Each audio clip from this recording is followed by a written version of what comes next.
And you're live. Okay, we are here at House Education Thursday, April 17th, 2025, talking about foam-free schools, H54. Just for the committee's understanding, been a little bit of a back and forth between us and Commerce, and they were really at one point excited to sort of take foam-free schools legislation, put it on their kids code legislation. That as an option is now off the table, so we will sort of continue to talk about this as H54. Why is it off the table? The kids code, there's a number of reasons. One, felt better since this is very much an education bill to sort of keep it within our committee. Two, the kids code bill, I think there was a desire not to sort of add stuff to it and ensure it's in the Senate as clean as possible. So we still have an opportunity here to move forward?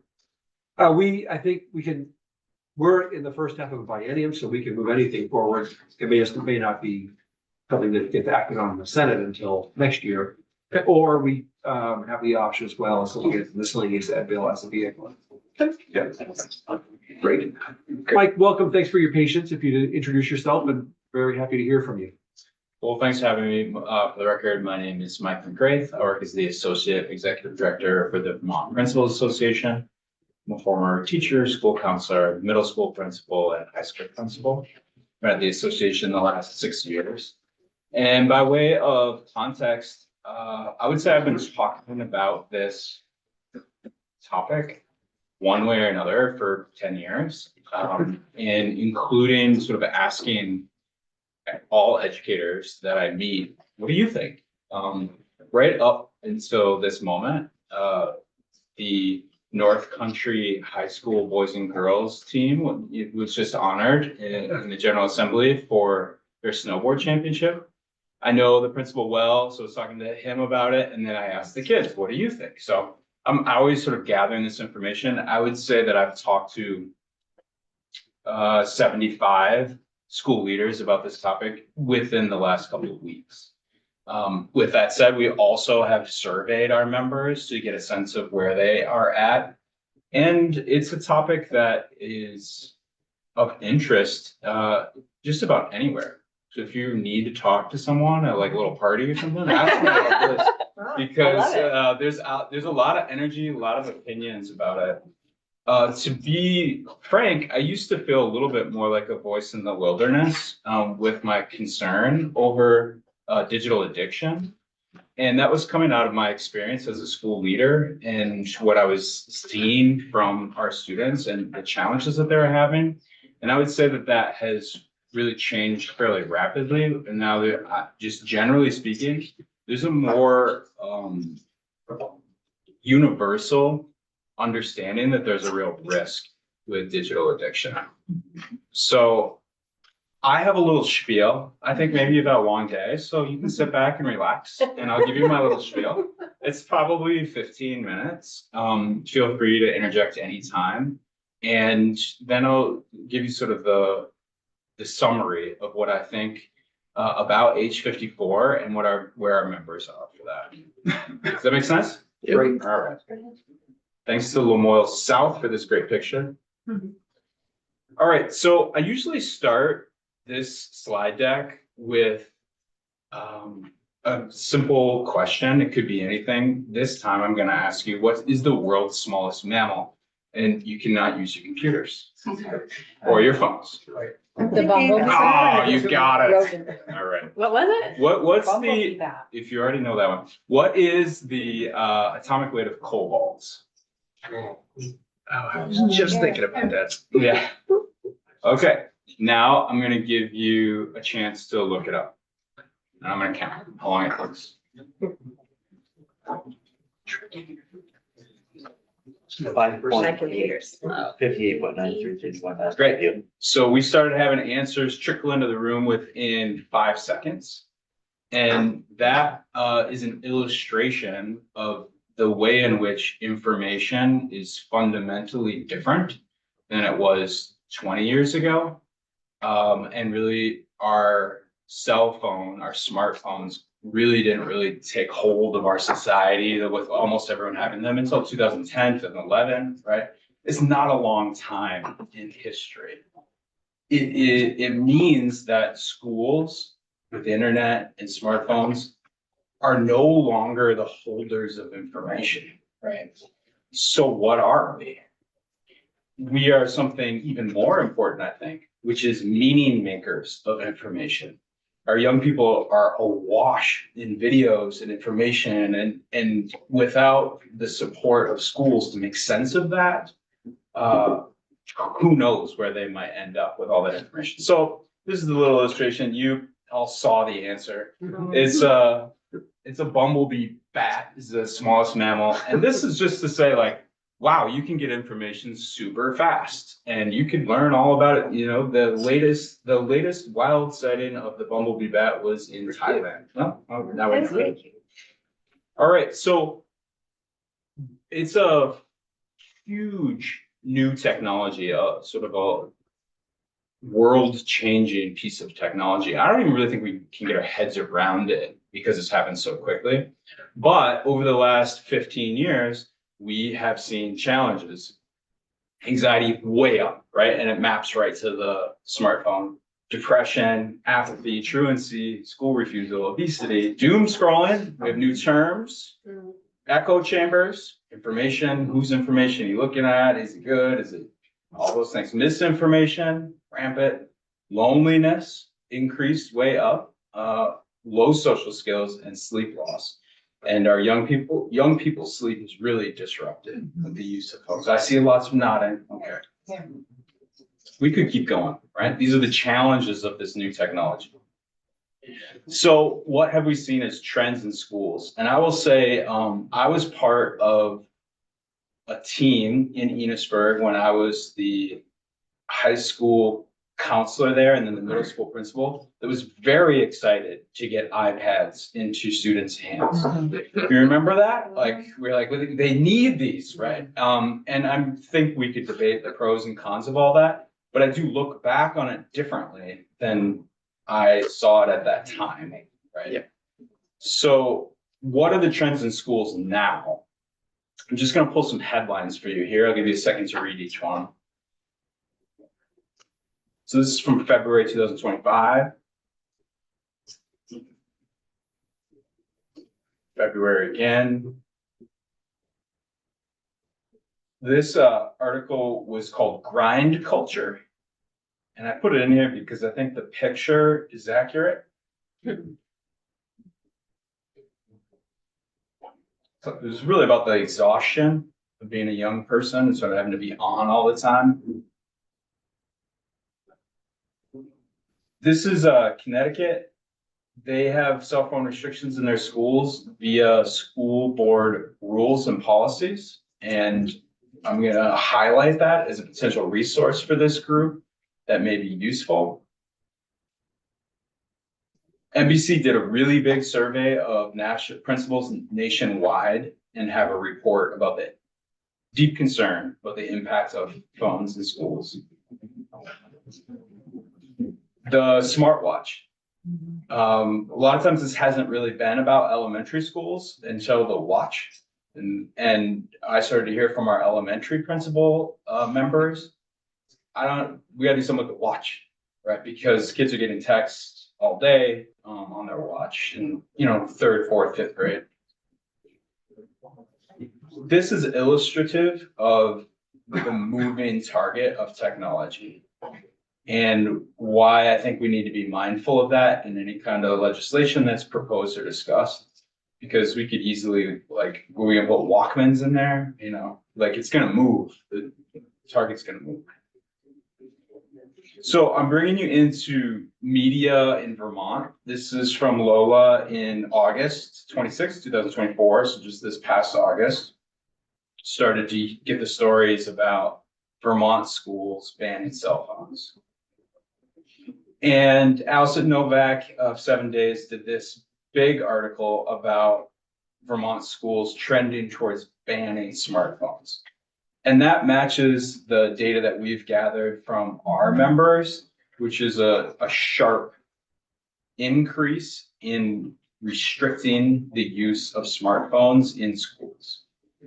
Just this morning, I got an email from the Harwood administration saying it has been so important for us and things are so much better in their experience by limiting the smartphones in a significant way at Harwood. And they have some videos and I linked them. They're there. All right, so I attached 9 different policies from high schools in Vermont. Just policies that came into my inbox one way or another. So they're from around the state. And I just want you to see some of the language that is there. This is from Virgins.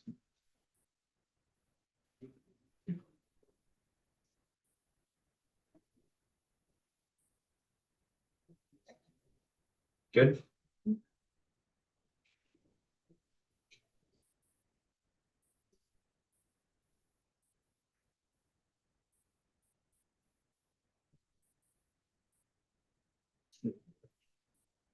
Several teachers in the room, so I'll be interested to hear what you think of that. And this is from Burlington.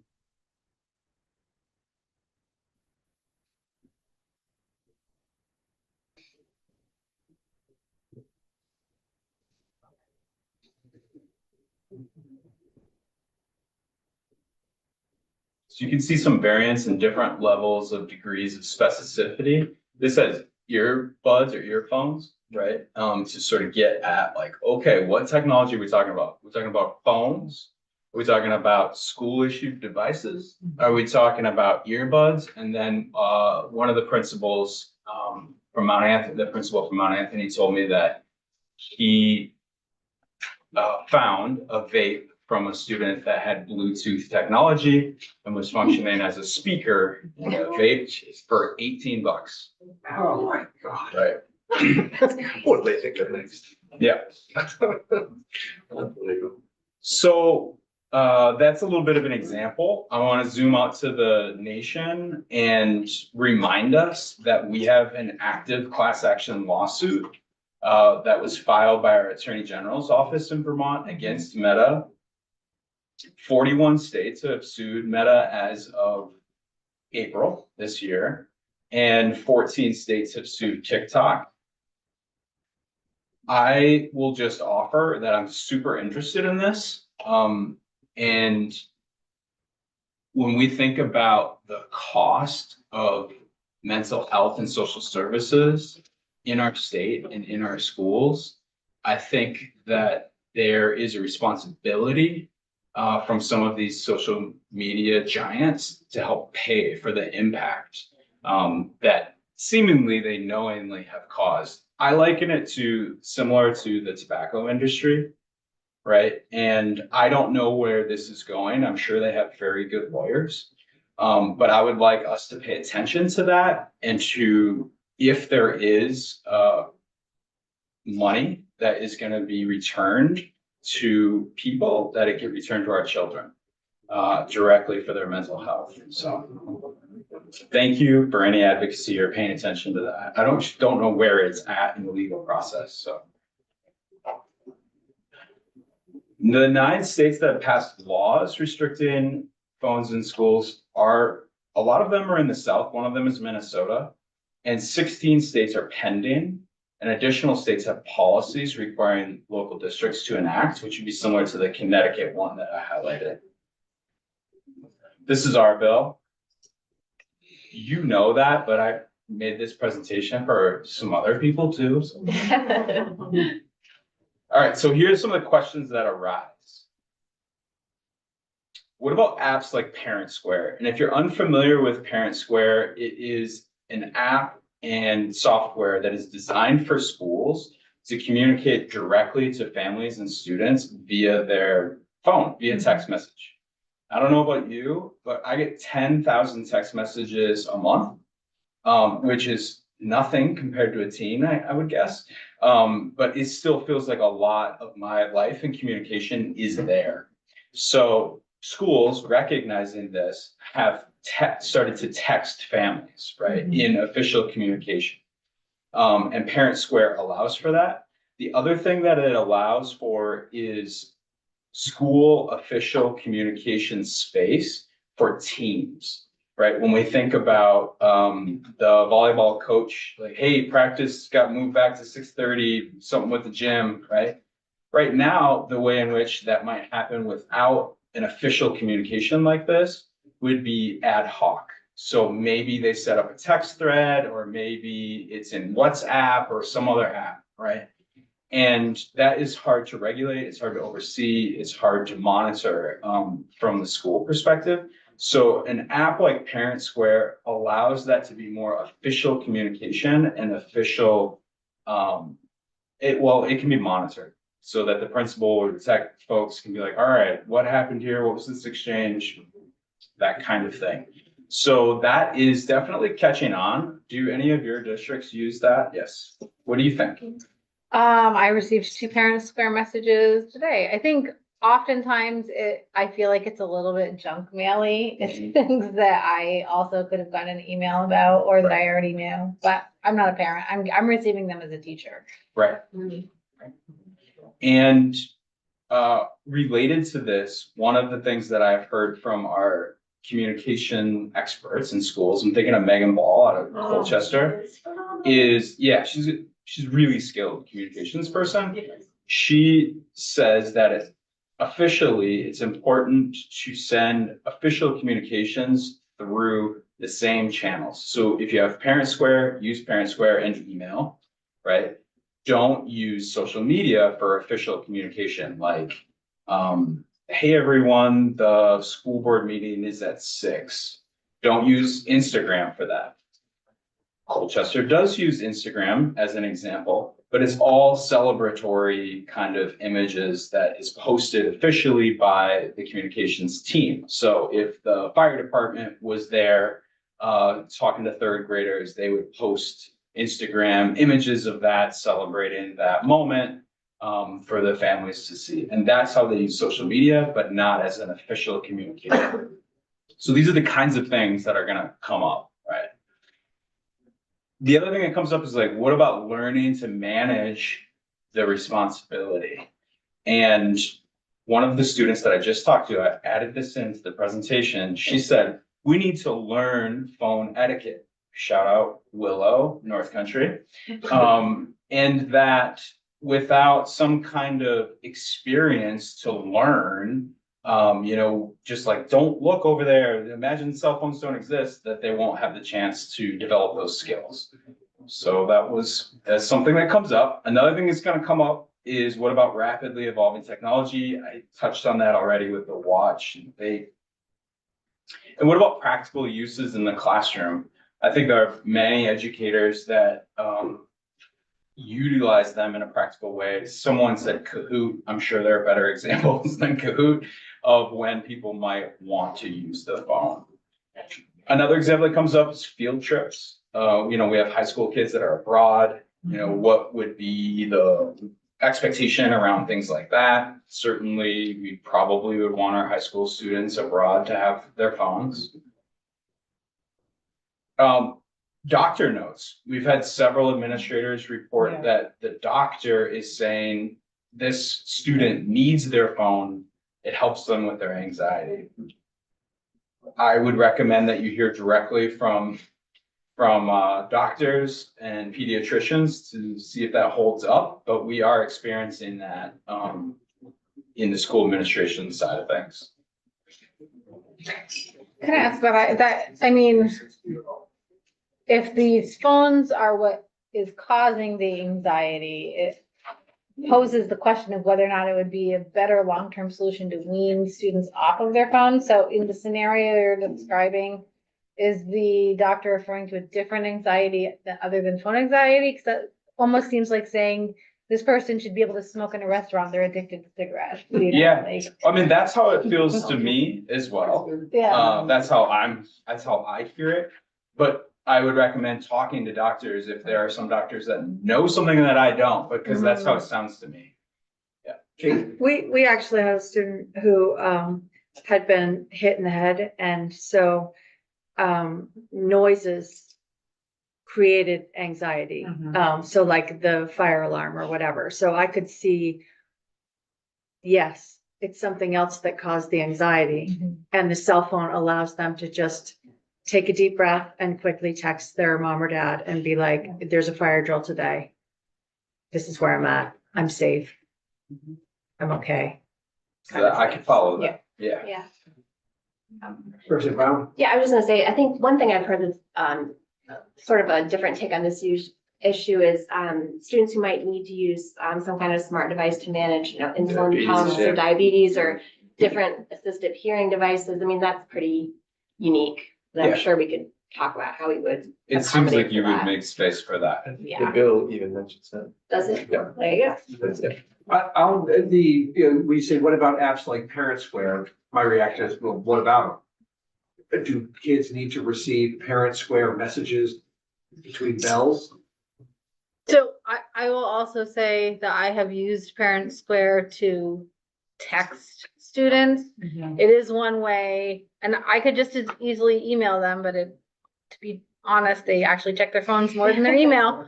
It is one way, the way Parent Square is set up, that you can email everyone in your class and be like, even though class got out, I want you to know I'm changing the reading for tomorrow. But we're talking about a policy that would be bell to bell, which I would argue Yeah. they don't need to be Right. Parent Square messages during that time, do they?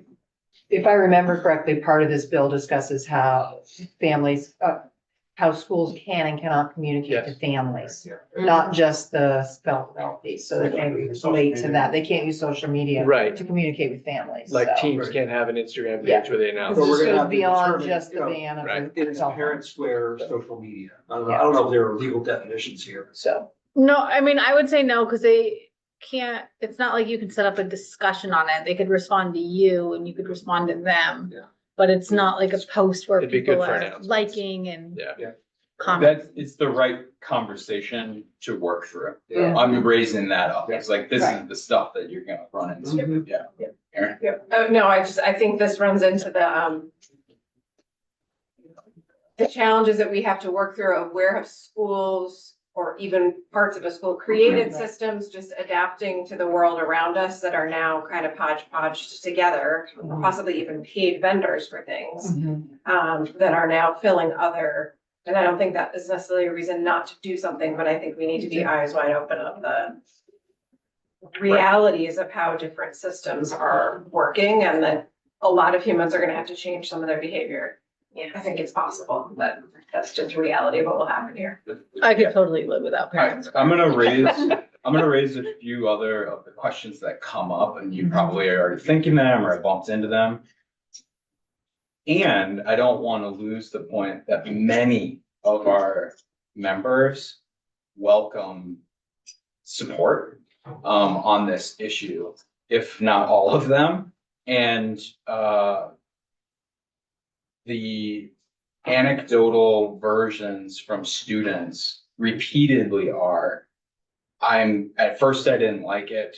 I feel grateful, that I have this time away from my phone. It's good. The lunchroom is loud again. That's like something we hear a lot. Right? So, but there is this question because there's social media language in H54. So are we talking about not putting on Instagram that the high school dance is at 8? Right. Like, is that what we're talking about? I think that's what. Yeah. And if so, is it like after school hours you could post that? Or, like there's questions like that. And then, things like sports scores and that sort of thing.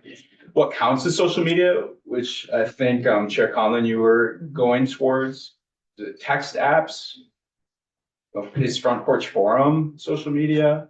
I think a lot of schools and districts are engaged in Front Porch Forum, pretty active space at this point, right? I don't know if I don't think it dictates at H54 that the school can't use social Yes, it media does. to do announcements. It just requires that maybe the students don't have to use to communicate with the school in some fashion, I'm pretty sure. I'll Because- have to read it again. Because schools put out announcements all the time about a school board meeting being, and that's more for parents, that's not for a student. Right, so I think there's gonna be some. Those would be the things to parse out. Right. Yeah. Funding, is it an unfunded mandate? Yonder, which is the pouch, right? It's expensive. There are some schools that use them with success. And then there's a lot more, I would call it grassroots versions, boxes, the sleeves on the wall, put your phone in there. And I know one middle school has like a lock box in the office. Because, if you lock up 500 middle schoolers' cell phones, like I can't even be calculated. Like, how much is that? I need my phone to calculate it. So what are we, what are we talking about for funding? And then, should we be considering an expectation around courses and content, right? For thinking about being really good consumers, thinking about understanding digital addiction and what the risks are and what the draws are, why are negative social media posts 6 times more likely to be clicked on than positive, right? I mean, there's lots happening here. There's billions of videos a day, right? And so if we sort of pretend that it's not happening at school, we're going to leave out a big chunk of people's lives, young people's lives, right? So those questions are there too. Here's the last one, what comes up. This is straight from principals and teachers.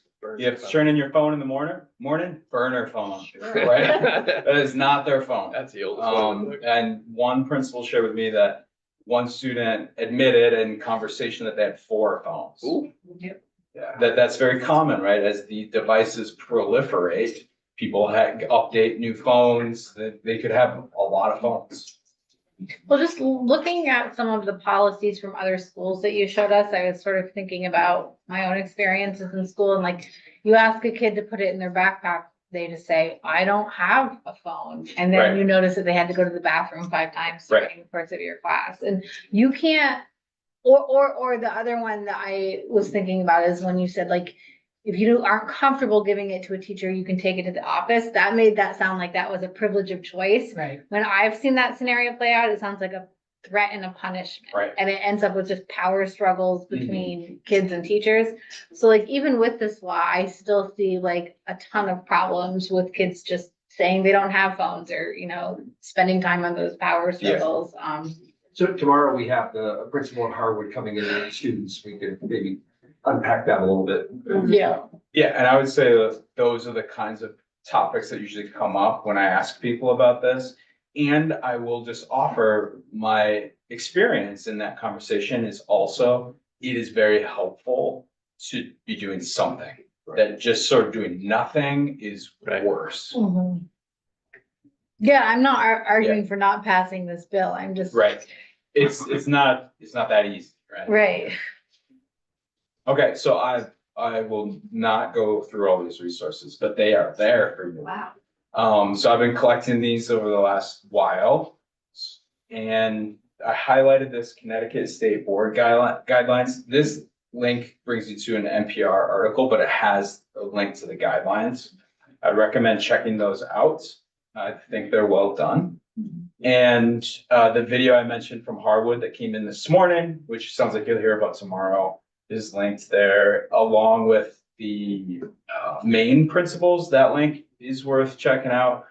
It's a swap of best practices and protocols, really getting into some of those more nuanced things about like what was refusal, and I don't want to give up my phone. I have 2 phones, and like how are people navigating that stuff? Here's my metaphor for you. This is purposely from Greece. We think about Greece and we think about cars in the 50s, and people raced cars around, and we think about that major change in technology for our culture. And we think even further back before Greece, we needed to have rules and we needed to have regulations, we needed to have stop signs, and we needed to have things like driver's ed. And we might be experiencing a similar thing with this technology, and that it's changing rapidly, which is going to make it really hard. And we might be just still learning how to live with the power of these devices and these tools, much like we learned to live with cars. So what are those things? There's new risks, there's new impacts. We have new language, like I mentioned, sleep hygiene, that's the new one. Digital detox, will we have detox centers? I think it's possible, right? Where, right, school will be detoxed, for a few hours a day, right? 6-7 hours. And one of my friends is a child psychologist, and I have this conversation with him fairly often. And he tells the story about the pain of detox for some young kids that he works with. Punching holes in the wall, they have to have their Xbox back on, they have to have their phones back on. So I think we probably will see that need for like detox centers, right? Phone-free events, we know that from our comedians, right? And then I think there'll be more restrictions, new apps, new devices. You can see Apple has sort of changed their marketing, right? To be much more around like, get an Apple because we have privacy, right? So it's evolving. There's your metaphor straight from Greece. That's my spiel. And so Mike, you talked about. Say something? I'm sorry, just a second, please. Who are you? Please introduce yourself and I'll. My name is Peter Earl, and Jana knows me. She's a representative from Richmond. My daughter has been very much involved in this and kind of a spearheader of the project. I taught school for 40 years. Loved every minute of it. I got out of it in 2008, and that was about the time the helicopter parent beginning to develop. And that was when I was beginning to learn a little bit about computers. And they said, well, we'll email you and things. I said, if you want to talk with me, come in and talk with me at the end of the school day, or have your child send in a message. But I love teaching, and I was fortunate. I had principals that were very much in the philosophy of our fifth grade team. We had 6 fifth grades, and we coordinated our units that were totally involved. Ellis Island, Westwood Hole, all these things where the kids are learning things and immersed in them. And I had no regret for all the years I spent there. In fact, the time just flew. I'm a big lover of history, and I'm reading a book now, biography of somebody named Frances Perkins, and I don't know if anybody in this room who knows who Frances Perkins is. She was the very first cabinet member for FDR. And he called her in. He knew her because of all the work she'd been doing before his administration and before the Depression. And he said, I have a job for you. She would be the very first woman on a presidential cabinet. And she said, I will take the job if you will let me do these things. And these are the things that she posed to FDR. 40-hour week, minimum wage, workman's compensation, unemployment insurance, child labor laws, social security, and health insurance. And those are all things that we haven't taken for granted today. And I think in some ways, this whole theme here is we're confronting another thing. It's not going to be a terribly expensive thing to implement, but I think that this woman managed to get this all through during the Depression period, which people were hurting. And why were the Democrats able to get it through? Unemployment, everything had fallen apart. And I sort of see a parallel to some of the issues with cell phones. Maybe I'm being a little simplistic, but I strongly am in favor of it. I did see the Harvard page I did see, I was very impressed with the, Thetford, high school students. They were coming in, they just, and I grew up in the 50s. We were all over the streets as kids, playing and everything. I don't see kids out playing like that anymore. They may be doing that in some neighborhoods, but my parents never knew where it was. You know, we went off for the daytime. We played all winter long. So I regret not growing up in that time. I hope that, you principals, I have great respect for you. I hope that you will, consider moving this to the state. Right. Because I think it's a critical thing for our young people. And, I don't wanna take any more of your time, but, I just wanted to stop in because I think it's so important. Thank you. And I think Thank you. you cover everything that I can see as a teacher as a problem today.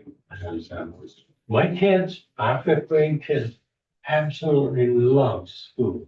And it was because we were so involved in a real learning thing instead of just what the smallest mammal in the world.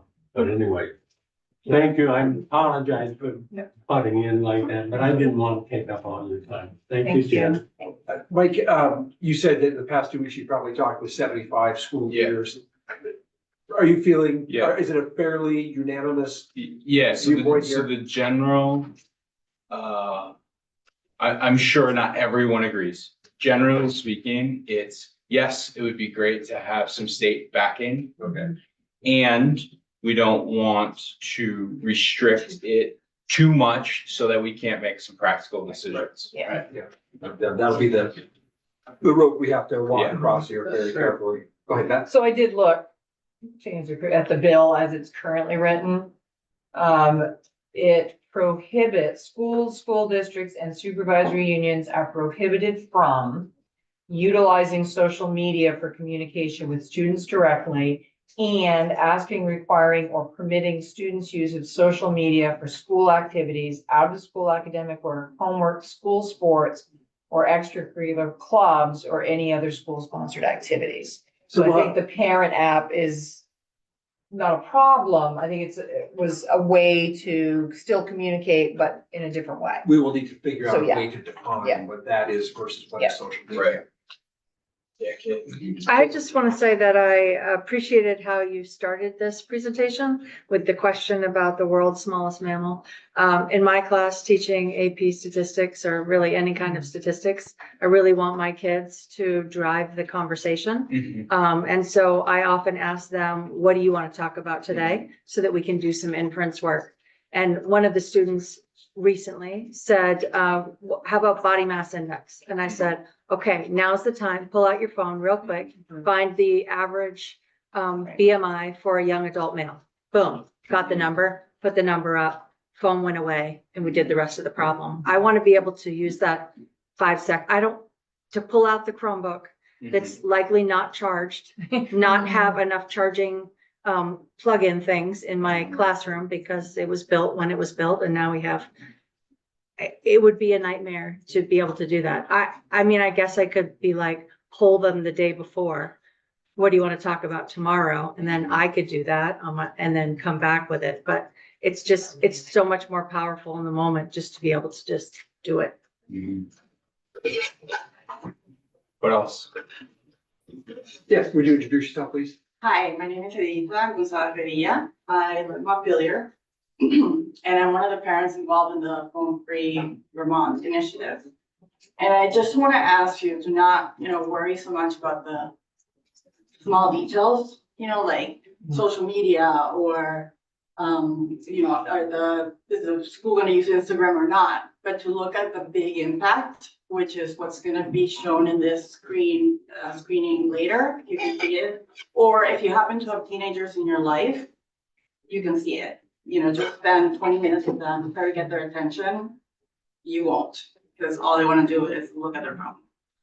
So I just, please keep that in mind, and thank you for what you're doing. Can I ask you a question? when you say keep an eye on the bigger picture,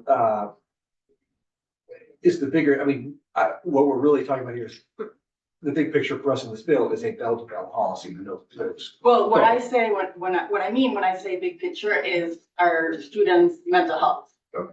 Not, is Instagram better than Facebook for what the school is gonna send out? And I believe what you read is mostly based on having equity, because not all students have phones. So that's why the schools shouldn't necessarily communicate that way, even if it's after the bell.